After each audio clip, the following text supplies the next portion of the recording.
Bom, gente, que momento legal. Muito importante ter você aqui, Gabriele, Marisa, César, nesse momento bem bacana para a gente conversar um pouco sobre o Enem, de fato, que está bem próximo. E a gente precisa desse momento para poder dar continuidade aos nossos pensamentos, tirar as nossas dúvidas e seguir para ver o que a gente pode melhorar, o que a gente pode mudar para fazer uma boa avaliação. Não, César? Com certeza. Diga aí para você quais são os principais ou 5 pontos que a gente pode destacar logo de início, assim, para fazer uma boa prova. Rapaz, é meio desafiador resumir tantos pontos em apenas 5. Mas como hoje é a era do imediatismo, a gente precisa ser mais compacto mesmo, né, no discurso. Então eu diria que os 5 pontos, mais ou menos assim, pensando comigo aqui e com a realidade que eu percebo, né, dos jovens que estão produzindo textos para o Enem, que estão nesse momento de tensão e tudo mais. O primeiro ponto que eu acho fulcral ou fundamental é o estado emocional. O estado emocional da gente tem que ser muito bem trabalhado. Da gente, que eu digo, é do adolescente que vai fazer a prova do Enem. Ele tem que estar preparado psicologicamente para aquele momento. O que muitas vezes é dificultado pelo excesso, pela carga as demandas que são excessivas no processo de ensino, de estudo, né? Das escolas, dos cursos todos que esses estudantes têm que dar conta, até porque eles têm medo de fazer a primeira vez e não haver aprovação. Então, o estado emocional é ponto-chave.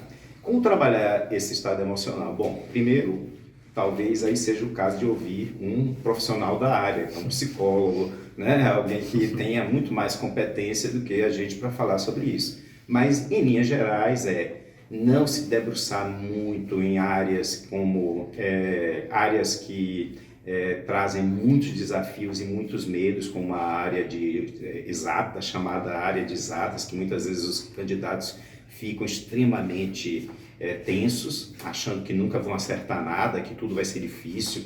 Então, tirar um pouco desse ruído da mente, tá? De achar que tudo é complicado, tudo é difícil. Minha gente, o Enem veio para simplificar e não para complicar. Virou um instrumento de mercado que está complicando mais do que facilitando.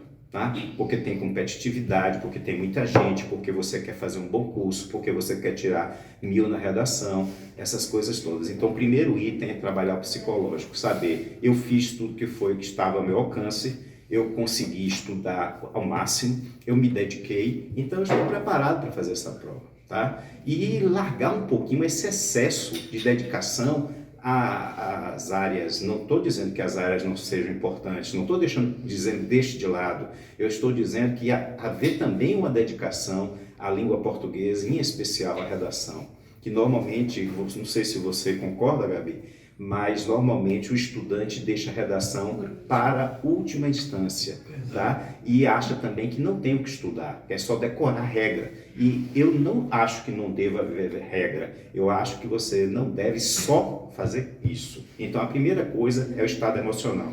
O segundo ponto, eu diria a letra. Eu acho que a letra do estudante deve ser trabalhada, porque tem gente que não escreve com letra cursiva, não escreve de uma forma que o corretor entenda. Então, a primeira, aquilo que Marisa já está dizendo, é essa questão. É a primeira coisa que o corretor percebe, ele tem que interagir com o texto, e para interagir com o texto ele precisa entender o que o candidato está dizendo. Letra não precisa ser bonita para ser uma letra, né, legível. Você tem que fazer uma letra legível, seja de forma, seja... Qual a letra que você fizer? Você tem que fazer a distinção entre a inicial maiúscula e a minúscula, no caso da de forma, e também fazer as distinções necessárias na letra chamada cursiva. O outro ponto que eu acho também são os elementos temáticos. Se o tema diz lá, caminhos para combater a violência contra as mulheres, você não vai ficar falando só da violência contra as mulheres, tá? Na última edição do Enem, eles trouxeram uma relação de uma palavra com uma situação. Então você tem que saber ler o tema, porque se você não souber ler o tema, você jogará aquela proposta fora e ficará falando de um recorte, mas não do tema em sua totalidade. É muito importante que vocês observem isso, que esses elementos estão lá, contidos no tema. Tem que saber ler. Agora, não adianta você ler toda a coletânea, que não é grande, é pequena, mas o comando é um comando simples. Pegue a essência do comando e se debruce naquela essência, tá? Que é o que nós fazemos aqui no nosso curso. Nós não fazemos pelos alunos, nós vamos fazer com os alunos. Então, é isso que é importante. Vocês precisam aprender a desenvolver suas próprias formas, né? Seus formatos na escrita, sua lida com a palavra. É o estudante que tem que saber fazer isso. Um outro ponto é a autoria. Porque a autoria, que é o quarto ponto, não é isso? Eu me perdi? Quarto ponto. A autoria, se não houver autoria, você vai escrever um texto que o seu professor manda, tá? Então, existem algumas previsões? Existem. Tem gente que cita livros, cita ideias. Vamos dizer, você pega uma frase assim, uma frase costumeiramente pronta, né? Aí você diz, o homem é aquilo que come. O homem é aquilo que veste. Vamos tentar mudar. Aí você faz uma adaptação. O homem é aquilo que veste. Tá. Adianta dizer uma frase dessa por dizer? Não. Mas se você disser, olha, o homem é aquilo que veste, faz uma ponte com o conto de Machado de Assis, não é, Brenner? Isso. Aí faz uma ponte com o espelho de Machado de Assis e você vai ver que o personagem lá, ele só se entendia como gente quando ele se vestia e olhava, agora vão me ver, tá? Então você só vai ser enxergado não pelo que você vai ser enxergado por aquilo que você representa com essa veste. Então, outro dia, se vocês prestam muita atenção às coisas que acontecem, estavam falando dos jalecos que os médicos saíam do ambiente de trabalho e iam para a rua e traziam todo o jaleco contaminado para o ambiente de trabalho. Porque no fundo, talvez muitos iam por uma questão de descuido mesmo, né? Pressa, e outros iam para o exercício dessa imagem que o conto O Espelho de Machado de Assis traz lá. Então a gente precisa entender as coisas, não adianta você ficar jogando as ideias e não saber. Para dizer que você tem um repertório, porém não aprofunda, né? Não aprofunda. Isso realmente é complicado. Então é isso aí. E o último ponto que eu traria é a leveza nos estudos. É você ficar leve naquilo que faz. Saber que pesquisou bem, saber que dialogou bem com as várias áreas, porque não adianta também você fazer um texto que não dialoga com nada, tá? O mundo está aí você vai fazer um texto que não dialoga com as coisas que estão acontecendo. É por isso que eu acho que é uma prova dificílima hoje para o candidato, é a prova de redação. Porque antigamente você só precisava reproduzir um pensamento do outro. Hoje não. Hoje você, inclusive porque a maioria quer tirar nota 1000. E tirar nota 1000 não é um desafio do Enem, só vai dar nota 1000 a um texto perfeito. E não é perfeito aquela coisa de escrever como Machado de Assis, não. É um texto que você tenha uma qualidade de escrita sua. Não é uma qualidade de escrita do professor, nem das regrinhas que são postas. Isso é muito importante que você trabalhe no seu dia a dia. Mas eu falei demais, agora é Brenner que vai falar dos pontos dele. Ele fala aí.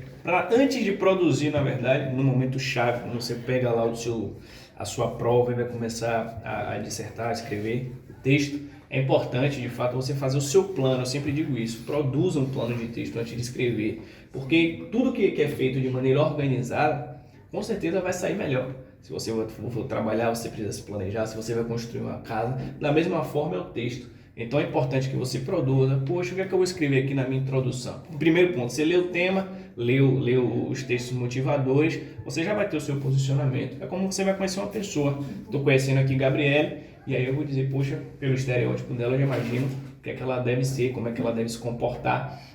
E aí você para e pensa, você já cria aquele posicionamento sobre ela. É verdade ou não? Beleza, a gente vai saber depois se você conhecer a fundo. Mas no geral, no momento da criação, da introdução, que é nessa parte da que você precisa desenvolver a sua tese, é importante que você faça isso, que você já tenha uma ideia do que você vai aplicar, qual o seu direcionamento a partir dali, para depois você começar a apresentar o seu texto, apresentar o seu tema, mostrar que de fato você tem conhecimento sobre aquilo. Então faça isso, procure fazer esse plano, se perguntando o que é que eu acho desse tema, por onde eu vou, qual filme eu posso relacionar, qual livro que eu li tem a ver com esse tema, qual música, como eu posso ampliar aqui a minha produção. Então, inclusive, licença aí, claro. Só para falar uma coisa para vocês assim, o interessante, por exemplo, que plano, isso muito bem lembrado por Brenner, plano de texto para toda a redação é importante, mas no caso do Enem, o plano de texto não é cobrado. Então, muitos que vão fazer a prova pensam, para que eu vou fazer plano de texto se eu não vou, eles não vão olhar? Não vão olhar mesmo. Mas acontece o seguinte, o seu texto, o Enem já tem uma correção focada na ideia de lá conter um plano. Ou seja, eles vão observar se é coerente, como o Brenner estava falando. Eu tenho uma opinião, que é minha tese, eu tenho o alicerce, que são obras, que são filmes, que são... Você que vai escolher, Sim. Não vá pela onda de que eu tenho uma regra para tudo, isso é conversa para boi dormir, não existe isso. Exatamente. Agora você pega, então, o plano é isso aí, é isso que eles vão olhar. Se esse plano existir e você desenvolveu bem o texto, nota 1000, indubitavelmente. Só não vai tirar nota 1000 se você tiver uma falha ali, outra em gramática, é gramática normativa. Não tem esse negócio de a gramática, não. Vamos à gramática hoje do livre. Nada disso. É a gramática normativa. Se você errar lá, exceção e puser com SS, você vai ser apenado naquilo ali. Então você não tira 1000. Mas uma palavra só, eles não vão deixar passar, entendeu? Eles vão procurar mais coisa para não permitir que você fique com nota 1000. Desculpe aí, nada, só vamos queria fazer sequência. Outro ponto também que chama bastante atenção, e eu conversava bastante com o César sobre isso, é a questão de sair do padrão, né? Porque, como ele bem disse, tem essas fórmulas prontas na internet que a gente vai achar constantemente. E a gente precisa sair um pouco desse gesso, claro. O Enem ele tem lá a sua fórmula, você precisa utilizar as 5 competências, você precisa introduzir, desenvolver, articular bem nos 2 desenvolvimentos, concluir com sua retomada. Então o Enem ele exige isso, mas isso não quer dizer que você precisa continuar como o César falou, partir de uma ideia e focar apenas naquela mesma perspectiva de análise, ou então ir com um repertório vazio, sem nenhum aprofundamento. Você precisa jogar lá o que você tem como fundamento teórico e desenvolver e discorrer sobre, porque é isso que vai validar a sua opinião. Você tem o seu posicionamento e precisa que ele seja fundamentado. E aí você vai trazer todos esses elementos que você tem de conhecimento de mundo e também como repertório teórico, que é fundamental. Então vamos fugir um pouco dessa ideia de que, não, se você fizer isso, 2 vezes 2 vai ser 4 e vai dar certo. Beleza, mas a gente consegue além. A gente tem capacidade para isso, basta fazer as leituras, estudar, buscar vidas, tem tanto documentário legal aí, tem tanto livro bom que a gente pode usar para poder viajar um pouco e fugir dessa rotina que realmente acaba prejudicando a visão de mundo que a gente tem. Isso que Brena está trazendo, desculpe, mas eu vou interagir com você, né? Mas isso que Brena está trazendo é muito importante, porque assim, existem pessoas que pensam, eu estou no Linceduc, ou estou com um curso tal, ou estou com um professor tal. E existem aqueles que fazem o contrário. Eu vou visitar todo mundo e vou criar os meus próprios pontos. Eu vou desenvolver as minhas próprias fórmulas, formatos para desenvolver meu texto. Isso é que é bom, é você dialogar, como ele falou, assistir a vídeos, ver. Tem hoje uma coisa que eu não gosto muito, que é a exploração de meninos que passam com nota 1000 e aí viram youtuber. Não acho errado, eu acho só que há muito exagero, tá? Então não é porque tirou nota 1000 que já pode ficar falando tudo, ensinar. Peraí, não é assim. As coisas também têm que ter seu lugar, tá? Isso não desprestigia, não diz que aquela pessoa não tem. Pelo contrário, é muito bom, tirou 1000. Mas peraí, as pessoas têm que saber que não é tão... A academia por trás, né? São 3 anos, 4 anos de curso para uma pessoa que tirou 1000. É realmente complicado. Pronto. Mas é válido, mas é um pouco... Isso, Marisa falou tudo aí. É exatamente isso. Outro ponto também que é bastante importante, os textos motivadores, como o César falou, eles já vão estar lá e todos eles vão ajudar no desenvolvimento do nosso texto. Então é bom, é importante você ler ele com atenção de fato e chamar atenção para os pontos, para a parte principal. Muitas vezes passa despercebido, né, o texto motivador. Exatamente, porque a galera perde no cansaço. Cada leitura não tem o hábito de ler e acaba deixando um pouco de lado. E é importantíssimo aqueles textos motivadores. Agora, é como a gente sempre diz, o ideal é que você não os copie, né? Você tem que ler ali, ter uma noção mais ou menos, e aí relacionar com o que você já vem o que você já tem de bagagem. E é bem importante que a gente faça a utilização deles aqui no momento, principalmente do plano de texto, que ele vai ajudar ali a você desenvolver uma boa dissertação. E isso que Gabi trouxe aí é muito importante, porque tem gente que nem olha a coletânea, porque é pequenininha, nem olha, mas o tempo, é exaustivo aquela prova. Aí não olha a coletânea e vai fazer o texto. Só que o tema, às vezes, por exemplo, aquele da surdez, que o menino não sabe falar nada sobre o tema. O que é que vai salvar esse redator? É essa coletânea. Exatamente. O que foi trazido aí por Brenner sobre a questão de não copiar é fundamental, porque se você chega lá, lê a coletânea, se inspira nela, até parafrasear alguns trechos, parafrasear não é copiar, exato. Você vai ser contemplado, no caso, contemplada pela banca. A banca não vai apenar você por conta disso. Para você ver o quanto é importante, então dá para poder, né?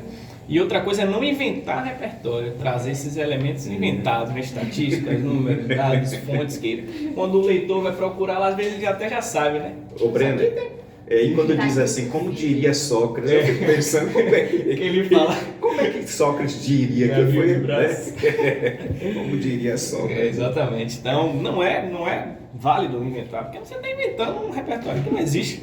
Então, é importante que você traga elementos que, de fato, não sejam fakes, né? Hoje a gente está na moda das fake news aí, então é importante ter cuidado, olhar os sites que realmente trazem informações verídicas e se basear principalmente nas leituras de sites, de locais, de eventos que transmitam veracidade. Isso aí é extremamente importante. E para fechar, César, acredito que antes da entrega do texto, é importante a gente fazer essa leitura prévia. Não quando já estiver lá passado por definitivo, porque aí não vai ter como mais trocar, né? Que aí já vai ser uma vez. Mas antes de escrever, quando você fizer o seu plano, que depois encaminhar o seu rascunho, dê uma olhada, porque às vezes a gente repete palavra, a gente repete ideias, e isso aí acaba prejudicando. Da mesma forma também como prejudica usar a mesma perspectiva de análise no texto todo, então nos desenvolvimentos. Isso é bastante complicado, porque você precisa de progressão textual. Por exemplo, se você vou relacionar o futebol, você está jogando ali no seu time, e seu time só toca a bola para trás, toca para o lado, toca no lateral, toca no zagueiro, toca no volante, e aí fica por ali, o time não avança e o torcedor quer o quê? Quer o gol. É o gol. E então você precisa avançar. Da mesma forma, o texto, você precisa mostrar qual o seu posicionamento ali, trazendo vários elementos importantes, relevantes, para definir o seu posicionamento e mostrar ao leitor o que você pensa de fato sobre isso. Então a gente precisa avançar, ter cuidado nesse momento do desenvolvimento, que todos os momentos são importantes, mas é a chave, é a hora de você ali articular e mostrar para o leitor: poxa, esse menino aqui tem um bom repertório, esse menino sabe o que está falando, ele está defendendo isso aqui desde a introdução, ainda fez uma retomada legal na conclusão. Então, na teoria, você vai ter um bom desempenho na sua produção. Ou seja, esse não vai ficar na trave, vai dar a bola não vai ficar na trave. É isso, acredito que esses são uns pontos importantes, junto com aos de César. E tem muito mais coisa, né? Mas a gente precisa de mais tempo para poder discorrer mais sobre isso. E um outro, eu penso também que essa questão que sempre vocês perguntam, né? Posso falar mal do governo na minha redação? Eu já ouvi alguns professores dizerem que eu não posso, eu sempre tenho que falar alguma coisa mais focada na esquerda, porque eu vou passar. Ou então eu não posso falar mal do professor, não posso falar mal do governo, porque senão vão prejudicar a minha nota. Veja bem, é importante conversar sobre isso. Do governo, sempre você vai ter espaço para falar do poder público, sempre. Poder público. Uma coisa é você citar algo que esteja na contramão da história, que não esteja funcionando na educação, que não esteja funcionando na segurança. Outra coisa é você falar mal do governo. É você jogar pedra no governo, é você fazer política na redação. O professor sensato, ele não vai fazer política, né, da aula de redação, ele não vai fazer da aula de redação a aula para fazer catequese política partidária. Ele vai falar sobre política, ele vai falar sobre os acontecimentos, ele vai criticar algumas coisas, mas o exercício partidário dele não é na sala de aula. E vocês também, quando vão fazer a redação, não devem fazer campanha política na redação. Uma coisa é você dizer que a educação não está funcionando devidamente, que a saúde precisa ser revista. Outra coisa é você dizer, o governante tal é imprestável, não vale nada, merece perder a eleição. São coisas que não cabem numa redação. Independentemente se é Enem, qualquer vestibular, sim, você pode citar o poder público, você pode criticar sim, mas a crítica é sempre pautada em algo que estabeleça diálogo. Porque quando você estabelece o diálogo, você tem escuta, você discorda. Né? Tem um grupo aí, né, Brenda, que está trabalhando hoje para mudar isso. Para as pessoas não discordarem, todo mundo tem que pensar igual. Mas não existe isso, nunca vai existir. De todo mundo pensar igual. Não existe. Então você que é adolescente, chega para conversar com seus amigos ou amigas e vai impor o que você pensa, tá? Você pode discordar, você pode se chatear, outra pessoa também. E isso é bom, porque cada um vai ficar revendo, vai dizer, não, fulano é assim, pensa desse jeito. A mesma coisa é a redação. Tem espaço para você comentar, mas não tem espaço para você desrespeitar. Ou então exercitar política, no caso partidária. Porque política sempre você estará exercitando. Verdade. Bom, agora que a gente já falou desses pontos, né, importantes, falei um pouquinho, César, Gabi e Marisa também, a gente conseguiu discorrer um pouco mais sobre isso, esses pontos importantes. Vamos ouvir um pouquinho, na verdade, de Gabi agora, o que ela pensa sobre a redação, como é que ela vê, no momento da avaliação mesmo, qual é a principal dificuldade, o que é que você pensa assim, para poder evoluir, avançar? Diga aí, Gabi. Rapaz, o momento, né, que tá chegando agora, de tensão, de vamos Enem, não sei o quê, é bem complicado mesmo, que a gente é estudante, é o último ano do colégio, são as últimas, sabe, sensações de estar estudando, depois é faculdade, é trabalho, então é bem assim complicado, é complexo, não vou dizer que é fácil, porque a nossa cabeça tá a mil. O que é que eu vou fazer na faculdade? O que é que eu me identifico? O que é que eu me encontro no mercado de trabalho? Então, é difícil, mas com a ajuda dos professores, que a gente tem também todo um suporte, a mão de apoio, é super importante. E na redação, rapaz, parece ser um bicho de 7 cabeças, mas confesso que às vezes eu me bato para escrever. E o ponto, como eu já tinha conversado com vocês, era a questão do sair do texto expositivo. Eu mostro os dados, eu falo sobre do repertório, mas eu não sei desenvolver, não sei continuar no caminho que eu mostrei. E aí essa é a minha maior dúvida, de várias que eu tenho. Aí eu passo a bola para vocês.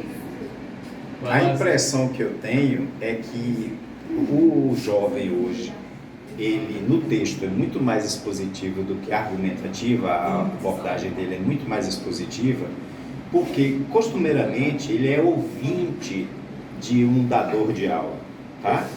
Então, se você notar bem, você muitas vezes tem suas impressões de mundo, tem seu olhar para aquele tema, pode transitar sobre várias perspectivas em um tema de uma forma muito mais aberta e livre do que nós que estudamos no ambiente acadêmico, mas que nos detivemos muito em formatos e sempre estamos preocupados em passar para vocês. Estou falando em nosso nome, de professores mesmo, em passar para vocês instruções, regras, né? Dizer a vocês como vocês devem fazer, e aí você chega lá e diz, eu vou reproduzir o que o professor fala, porque aí eu estarei seguro, né? Exatamente. Errado. O professor falou. Ou às vezes a gente fica até no senso comum mesmo, de não abrir arriscar, de mostrar sua voz dentro do texto, já que está tão engessada.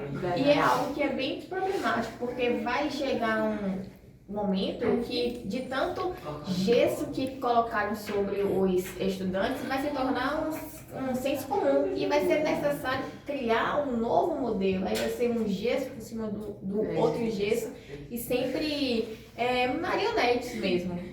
O aluno ele não consegue mostrar o que ele pensa porque ele tem medo, já que o professor já possibilitou caminhos, vamos dizer assim, mais fáceis. Então, por que eu vou arriscar se o meu professor já disse que se eu disser isso e isso eu tenho 900, 1000? Por quê? Entende? E vem o questionamento, né? Como eu posso ser diferente? Como eu posso ser o destaque em meio a tantos alunos concorrendo na mesma vaga que eu? Perfeito. Esse é o ponto.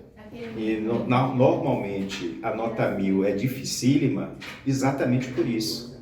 Porque as pessoas estão todas fazendo no formato Instagram, no formato Facebook, todo mundo igual, entendeu? Então, se está todo mundo fazendo igual, há uma forte tendência de você não exercitar aquilo que nós falamos lá atrás, a autoria. Então, se você não exercita a autoria, você não fala aquilo com muita confiança. Você cita um livro por citar. Você não lê o livro. Você 10 não frases que você pode utilizar, né, em qualquer tipo de tema. Exatamente. E tem gente até que lucra com isso, né? Porque vende modelo de redação, esqueleto, argumento, tudo isso. Você disse tudo, não falta quem lucre. Não é errado lucrar.